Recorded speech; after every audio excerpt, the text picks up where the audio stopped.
I have been someone who loved my own company. I am Kimberly, and I am 30 years old teaching physics at the college_family, marriage. All that jazz, not really on my map. Inheritance from my granddad, this quaint little spot is mine all the way. It is my piece in the hustle and bustle. So there I was, hitting the pavement in the park for my morning run, when this scene unfolds right in front of me.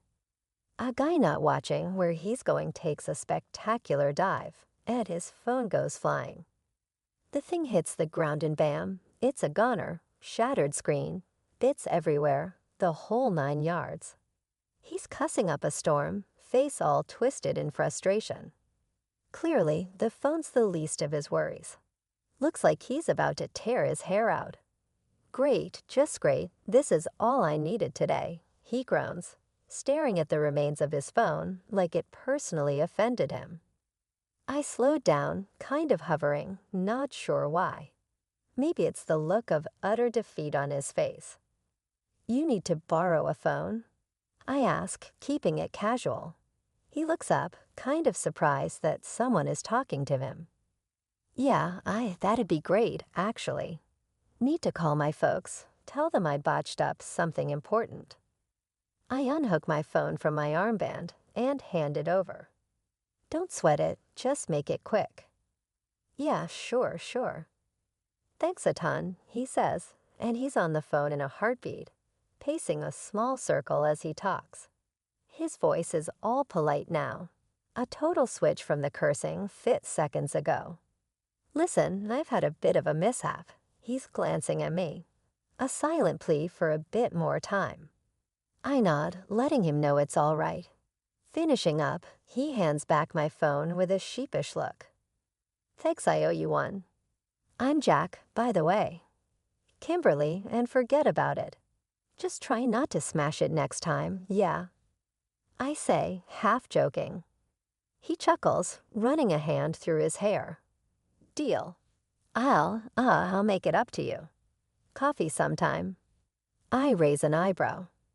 Are you planning on throwing the coffee on the ground too? Elas, a genuine hearty sound. Promise I'm less clumsy with coffee cups. What do you say? I consider it for a moment. Not usually my thing, chatting up strangers, but something about this feels different. All right, Jack, coffee. But if you're late, I'm leaving, I say with a smirk. That coffee with Jack, it turned out to be the first of many. Something about him made me toss my stranger danger manual out the window. He was easy to talk to, with a laugh that made you want to join in, even if the joke was lame. We found this little hole-in-the-wall cafe, the kind where the coffee's strong enough to put hair on your chest, and the owner knows everyone by name. We became regulars, our conversations stretching from physics to philosophy to the downright ridiculous. So you're telling me if you could, you'd teach physics to cats. Jack asked me one day, a mischievous twinkle in his eye. I took a sip of my coffee, playing along. Absolutely. Imagine the breakthroughs. Schrodinger's cat would have a whole new meaning. He laughed, shaking his head. You're nuts, you know that, right? Take one to know one, I shot back, smiling. Things with Jack just clicked.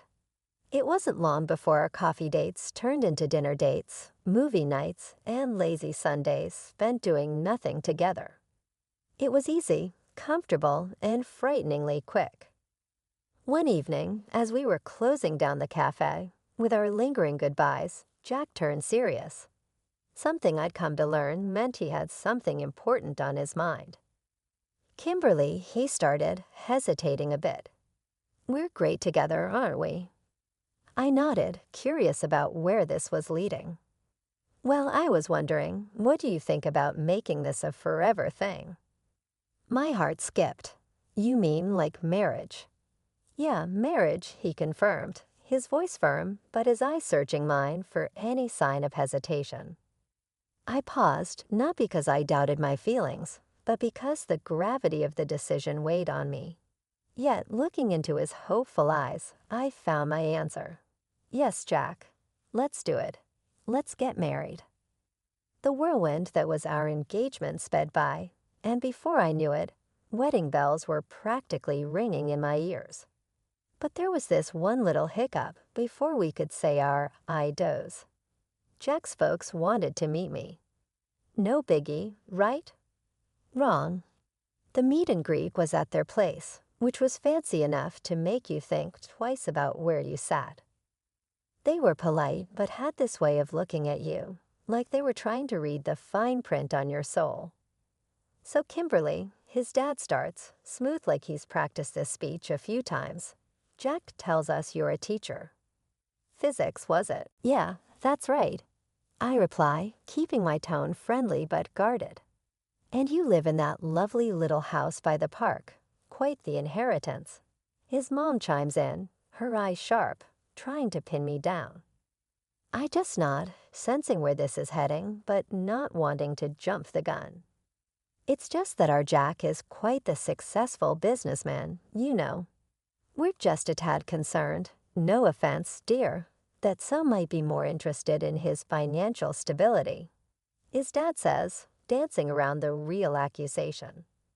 I couldn't help but laugh, the absurdity of it all bubbling up.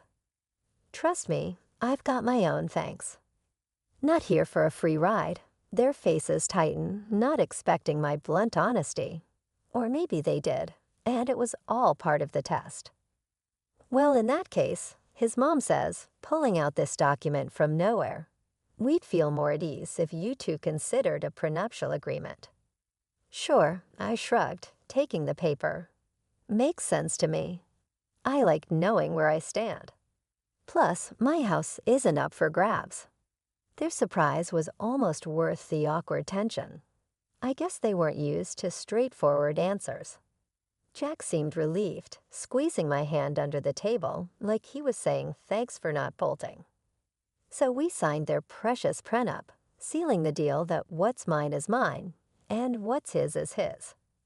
Fair's fair, but the taste it left in my mouth was sour, made me wonder what kind of family I was marrying into. Living with Jack in my granddad's house started off as a dream. We'd laugh over burnt toast, dance in the living room to no music, and make plans for every inch of the garden. But like a storm rolling in slowly, things got cloudy, then downright stormy. And wouldn't you know it, the storm had a name, Jack's parents. These two could give lessons in arrogance. From day one, it was like I signed up for a third and fourth roommate who had a key, but never heard of rent. They'd swan into our place like it was a diner, feet up, waiting for the special of the day. And when they hinted they wanted to go on this fancy cruise, but their wallets were too thin, they looked at me like I was the bank. No, I told them, you think I declared war. They threw a fit, calling me stingy, saying I hoarded my cash like some dragon sitting on gold. Word gets around, and soon Jack's asking why I'm not more generous with his folks. Generous, Jack? They practically live off us as it is. I snapped back one night after his parents had left, our sofa and our fridge emptier than promises. Their family, Kim, we're supposed to help out, he argued, missing the point by a mile. Helping is one thing, being taken for a ride's another. Your folks think my money's there to spend. That's not happening, I said. Jack went all quiet then, the kind of silence that's louder than shouting. His parents did the same but in their way, by suddenly vanishing. No drop by, no calls, nothing. They were offended because I wouldn't fund their holiday spree, called me greedy behind my back, said I was living too tight. All because I wouldn't open up my granddad's safe to splurge on them. Ah, the safe, that hulking piece of metal, was more than a place to stash away a few valuable bits and bobs. It was a slice of history, a connection to my granddad. But to them, just a vault they hadn't cracked. The months without Jack's folks were like the quiet before the storm.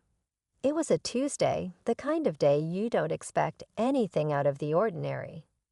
I was late coming home from work, bogged down with papers and the remnants of a headache that wouldn't quit. Walking in, I found Jack's parents parked on our sofa, remote in hand, flipping through channels like they owned the place.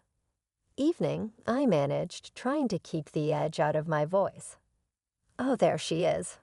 We were wondering if you'd join us tonight," his mom said without looking away from the TV. I glanced at Jack, hoping for some backup, but he was engrossed in something on his laptop. Sighing, I headed to the kitchen, only to find they'd helped themselves to leftovers I was planning to make into dinner. That was it. I was done playing nice. "Okay, listen up," I said, striding back into the living room. "This is not a hotel, and I am not the maid." Jack looked up, startled, while his parents finally paused their channel surfing. "What's gotten into you?" his dad asked, frowning. "I'm tired," I shot back, tired of coming home to find you two camped out here, eating my food, and treating this place like it's yours. It's not. The room went silent. You could have heard a pin drop, or in this case, the tick of the clock marking the moment everything changed. You could have heard a pin drop, or in this case, the tick of the clock marking the moment everything changed. His mom stood, smoothing her skirt. "Well, I never. Here we thought we were family, but clearly we were mistaken." "That's not what I'm saying, and you know it." "I'm just asking for some respect, some space," I tried to explain, but the look on her face told me she wasn't buying it. Jack's dad chimed in, his voice cold. "Seems like someone's true colors are showing. We just wanted to be close to our son, but apparently that's too much for you." I looked at Jack, searching for some sign of support, but he was torn, caught between us and them. "Maybe it's best if we leave," his mom said, her voice laced with hurt I wasn't sure was entirely genuine. "Maybe that is best," I agreed, more to myself than anyone else. They left, and with them, the false pretense of one big happy family. Jack and I stood in the silent aftermath, the rift between us wider than ever. The breaking point hit like a wrecking ball. Jack had always been a bit of a mama's boy, but I never figured it would get this bad. His folks, they had their hooks in deep, and Jack danced to every tune they played. It wouldn't have been so bad if it stopped there, but no. Jack started treating me like I was part of the staff in my own house. "Hey, can you whip up something nice for dinner?" "I'm starving," Jack would say, dropping his bag by the door like he owned the place. "Jack, I've been on my feet all day, teaching and grading. How about you cook tonight?" I'd reply, trying not to let my irritation bubble over. But instead of understanding, he'd huff, puff, and make it seem like I was the one being unreasonable. And let's not even start on the Fridays he'd roll in past midnight, reeking of booze, with that "what's the big deal" look plastered on his face. One evening, I'd had enough. "We need to talk, Jack. This isn't working," I said. He just stood there, swaying slightly, with that clueless look of his. "What's not working? Us, Jack. Us. Your parents treat this place like a free hotel. You treat me like I'm here to serve, and I'm tired all the time, tired." I could have said a lot of things then, could have apologized, could have promised to change.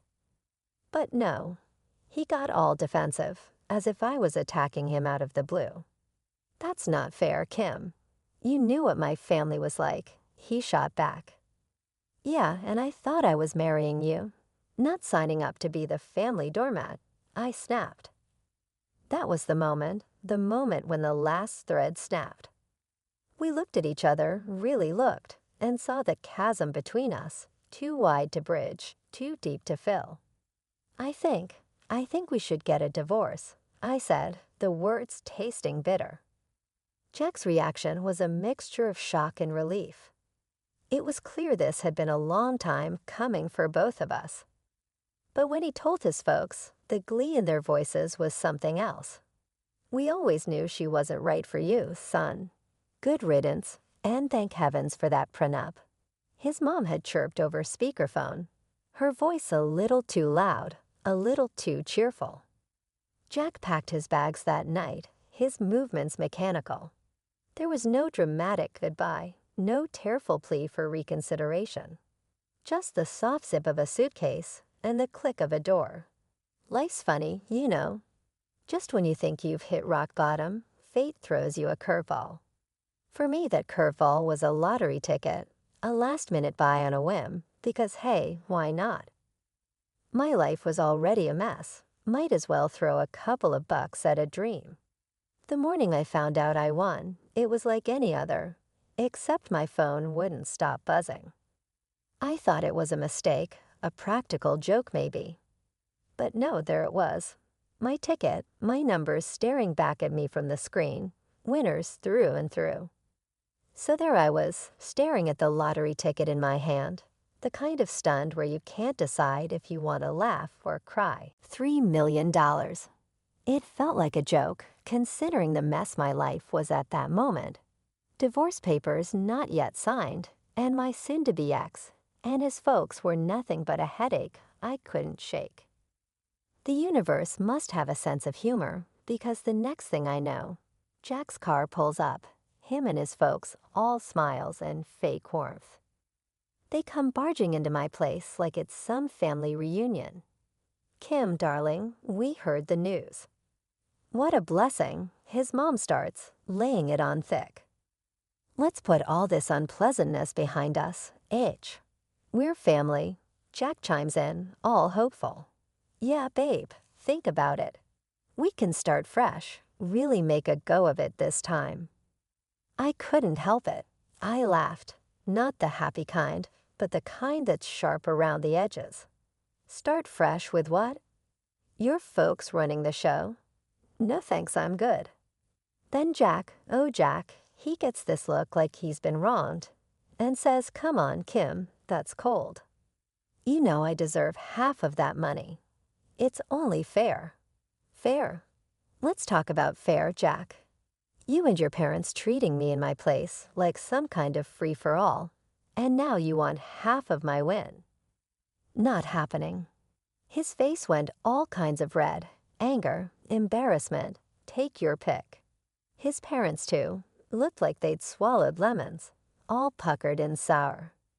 According to our prenup, that money is mine.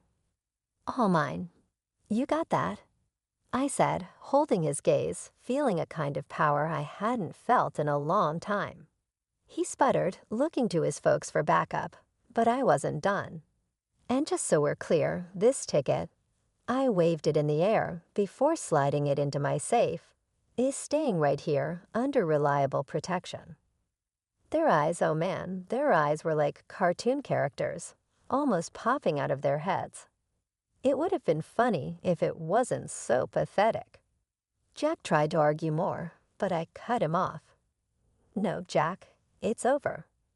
This ticket is my ticket out of this mess, our mess, and you're not getting a dime." They left after that. Not much else they could say. The door clicking shut behind them sounded like the end of an era. My era of playing the good wife, the understanding partner. Then I rang up my sister, spilling the beans about my sudden windfall. We spent hours on the phone, dreaming big, trips abroad, fancy cars, you name it. The kind of chat that leaves your cheeks aching from smiling too much. And guess what? I added as our call was winding down. Jack already got his eyes on the prize, acting like we're suddenly best buddies again. My sister cackled on the other end.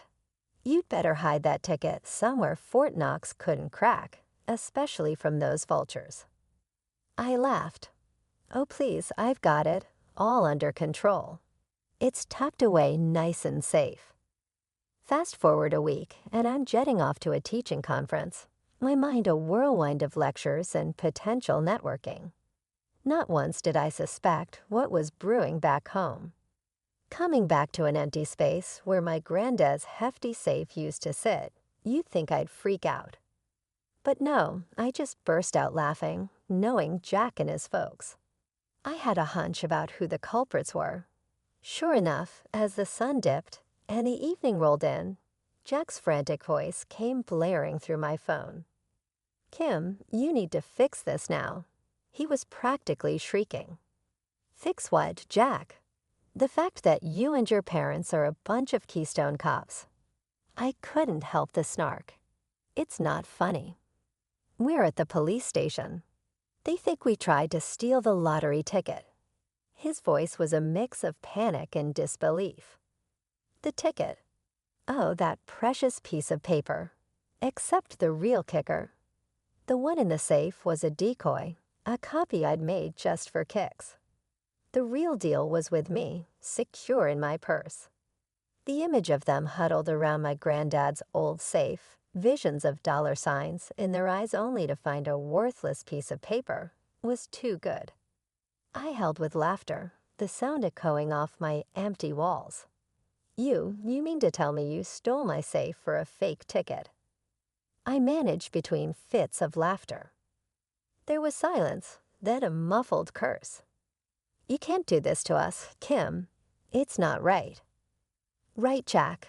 The moment you decided to break into my house and steal my stuff, you threw right out the window. Enjoy explaining that to the cops." The call ended with a click, and I spent the rest of the evening laughing, the sound bitter but liberating. Imagining their faces, the moment they realized they'd been played, was a balm to the months of turmoil they'd put me through. The next day, I headed to the police station to give my statement. The look on Jack and his folks' faces when I walked in was priceless. They looked like they'd seen a ghost, a mix of guilt and sheer panic. "Kim, thank God you're here. Tell them this is all a misunderstanding." Jack blurted out, his eyes darting around, looking for an ally in me.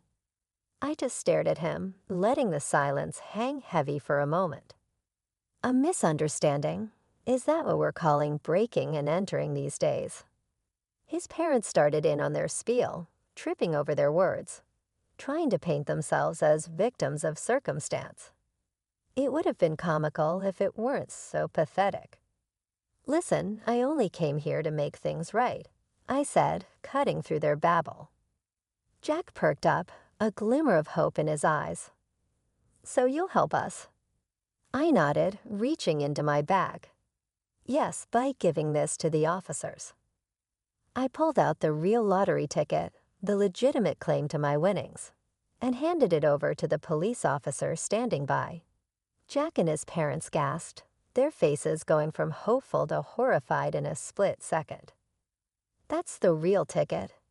The one you all were so desperate to steal was a fake, a decoy," I stated, my voice steady and clear.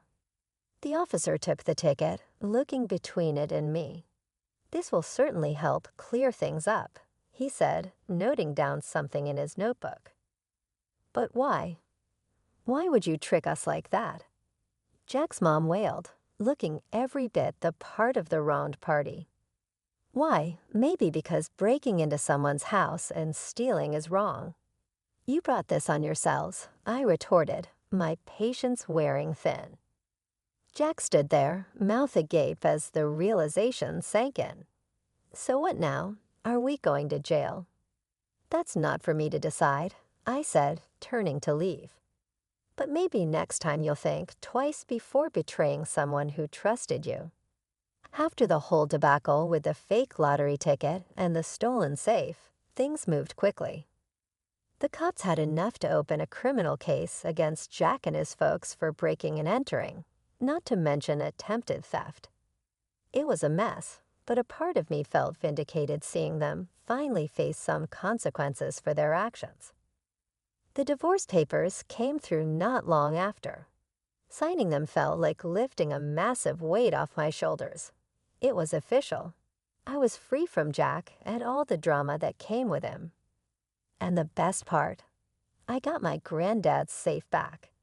It was a little worse for wear after its adventure, but having it back in my house felt like getting a piece of my soul returned. I had the winning ticket cashed, the money securely tucked away, and a whole lot of options in front of me. But first, I needed to celebrate this fresh start This new beginning I fought hard for. I called up my sister, the first person who rode this crazy train with me from the get-go. "Hey sis, how about a celebratory dinner on me?" I offered, feeling lighter than I had in months. "You kidding? I wouldn't miss it for the world." "You deserve this, Kim," she replied, her voice bubbling with excitement. That evening, sitting in a cozy corner of our favorite restaurant, we toasted to new beginnings and the future. "So what's the first thing you're going to do with your winnings?" my sister asked, sipping on her wine. I thought about it for a moment. First, a vacation somewhere far, with lots of sun and no memories of the past few months. Then I don't know, maybe start a charity or invest in something meaningful. Something that makes a difference, you know. She nodded, her eyes sparkling. "That sounds just like you, Kim. Always thinking of others." After dinner, walking back to my car, my sister looped her arm through mine. "You know, I'm really proud of you, Kim. You handled everything with such grace." I smiled, a genuine smile that reached deep into my soul. "Thanks, sis. Couldn't have done it without you." As I drove home, the streets bathed in the soft glow of the streetlights, I felt a sense of peace. The kind of peace that comes from closing a long, turbulent chapter of your life and stepping into a blank page, ready to start anew. I had plans to make, dreams to chase, and for the first time in a long time, I was excited about what the future held. Sure, the road ahead might have its share of bumps and turns, but I was ready to face them head on, with my head held high and my heart open to whatever comes next.